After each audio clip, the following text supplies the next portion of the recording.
funny when you think about how an idea starts. For me, it was this one photograph.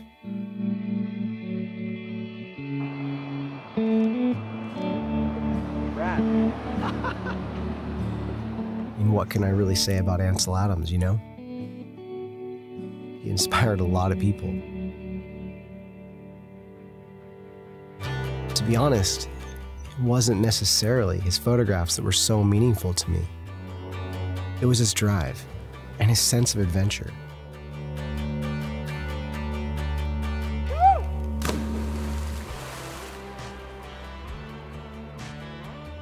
I used to watch these old videos of him loading camera after camera into these rigs he would have custom built.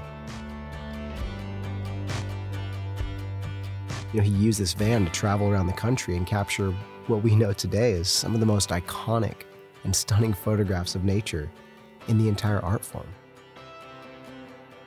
And that way of life, the ability to be there with so little between you and your subject, that's the dream, right?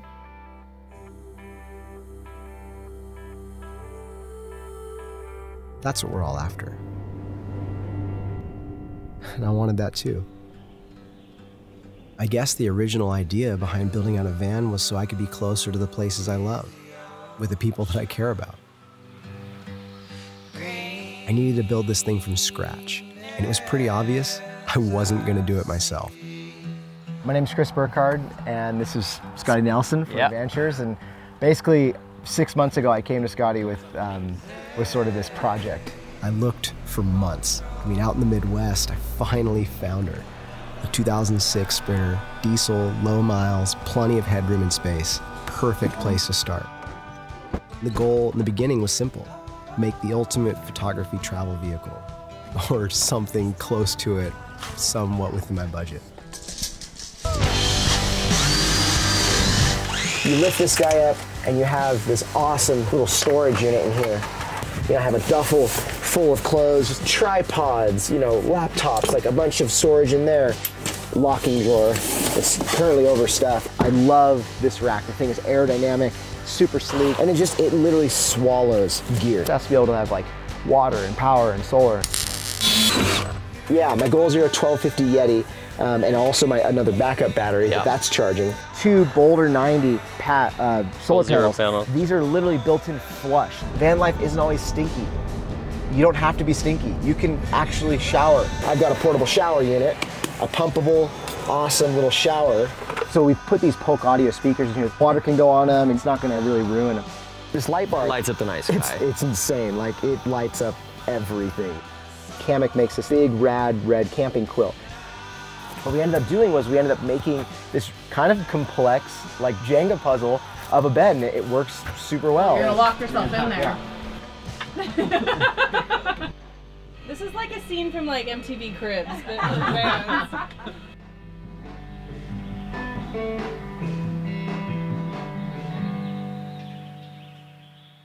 By the time we were done, you know, I had this sort of home on wheels. It was beyond what I expected, a figurative passport to take me to the places that I loved without having to leave a thing behind. It was much more than just being mobile and inspired by the enormity of what's around me. It was always about the passenger, those you take along for the ride. And who greater to share it with than those closest to you? What are the top 3 reasons you love gummy bears? Number 1, sustenance. Number 2, make me feel good. And I think number 3, they're fun to share.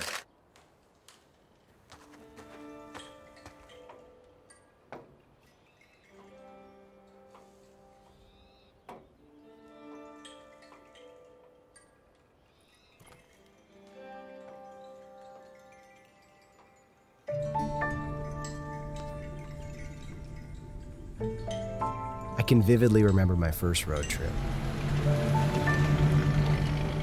I spent these 2 weeks in a van driving from California to New Mexico with my grandpa.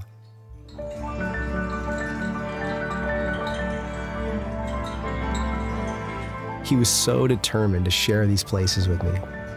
Every stop, he'd get out of the car and start giving me this history lesson on the first people that lived there, the rock formations, and how it all came to be. You know, to him, these places, they were sacred. Sadly, at the time, I don't think I cared very much. I tried to appreciate it, but I couldn't. I was just a kid who had literally never left California.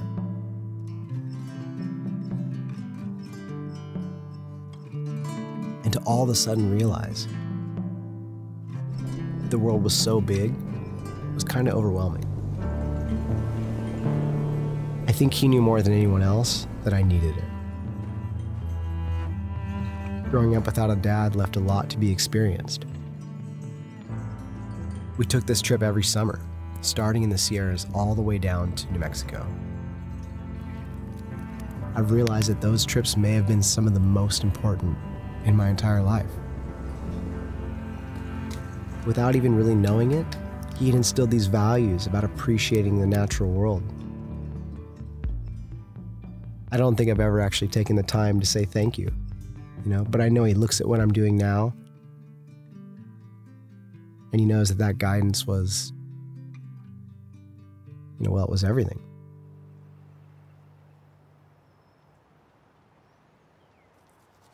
Trying to make a living as an artist over the last decade has taught me one pretty valuable lesson.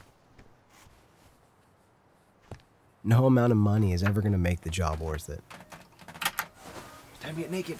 Man, it's so More than anything else, the reason I do what I do is so that I can share this work with those around me. The people that I love, starting with my family. Yeah. Oops, get that for me. We won't say, hey, will you sit up right here? I'll go get that. Got you. For me, the single hardest thing I have to do for work is to leave them behind. Especially when you're in a place experiencing something incredible or somewhat life-changing, and all of a sudden you realize that a big part of you isn't there. Nobody prepares you for that. I guess it's a big part of why I built this. It was never just for me. Guys and stuff like that, right? But to be able to explore these places I love and have a vehicle to share with my wife and kids a different kind of life. A different way to walk the earth. Perfect for Chris. Literally. Do you know how much use all his little secret compartments are gonna get? The same way that my grandfather shared his ideas with me. There's a huge world out there worth exploring. I remember when I was a kid, it's not always something you're going to appreciate right away. But that's okay. An idea has to start somewhere, right?